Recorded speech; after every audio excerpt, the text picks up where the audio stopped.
Le piège, c'est de croire qu'un CTO, c'est un peu le dieu vivant d'une équipe technique. Au contraire, il faut qu'un CTO se staffe avec des personnes probablement meilleures que lui dans certains aspects de son projet. Bonjour, je m'appelle Noël et je suis CTO.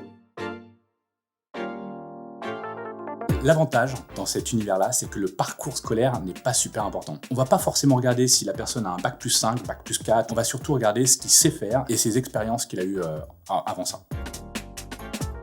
C'est une personne qui aura la responsabilité de gérer, on va dire, toute la partie technique d'une infrastructure. Les missions vont évoluer en fonction justement de la taille de l'organisation dans laquelle on se trouve. Si on prend le niveau, on va dire 0, c'est-à-dire petite organisation, très petite, voire start-up, la première mission, ça va être de créer cette fameuse chape technique, la première version de ce qui est attendu. Cette organisation va grossir, il y aura plus une consolidation de tout ça, une évolution de cette architecture, de cette infrastructure technique, et puis également du management, parce que là, on va commencer à devoir recruter des personnes qui vont travailler ensemble.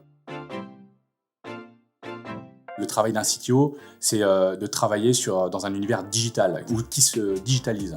Donc finalement, ça peut être une application mobile, un site internet, ça peut être une automatisation de flux entre personnes, ça peut être l'agencement de différents outils pour fluidifier certains process. Bref, c'est assez vaste. Ce qu'il faut, c'est avoir une vue globale, avoir finalement ce qu'on appelle le mindset, avoir l'état d'esprit du développeur, savoir comment créer une application ou un système d'information de A à Z, ça c'est important. Cette croyance qui consiste à croire que le CTO c'est le meilleur partout et il doit être au taquet dans tous les langages, toutes les technologies, coder plus vite que les autres, bien sûr c'est pas vrai. En réalité, un CTO peut être amené à travailler avec n'importe quel service d'une organisation. Ça peut être la comptabilité, la logistique, la finance, le web designer, des intégrateurs, des développeurs, des chefs de projet, des personnes au marketing. Ça peut être en interne comme en externe d'ailleurs. Je dirais que le plus grand challenge n'est pas forcément un challenge technique. On peut à peu près tout résoudre. Le plus gros challenge, c'est de travailler avec des techniciens, avec des développeurs, mais également avec une entreprise qui, elle, ne l'est pas. Et de faire cohabiter tout ça, de faire comprendre les enjeux business aux uns, qui est donc les développeurs, et les enjeux techniques aux autres, qui est le reste de l'entreprise. Forcément, curiosité, aimer mettre les mains dans le cambouis, donc comprendre aussi comment ça fonctionne, avoir un certain leadership aussi, parce qu'on sera amené à manager, à piloter des équipes. L'humilité aussi, je dirais.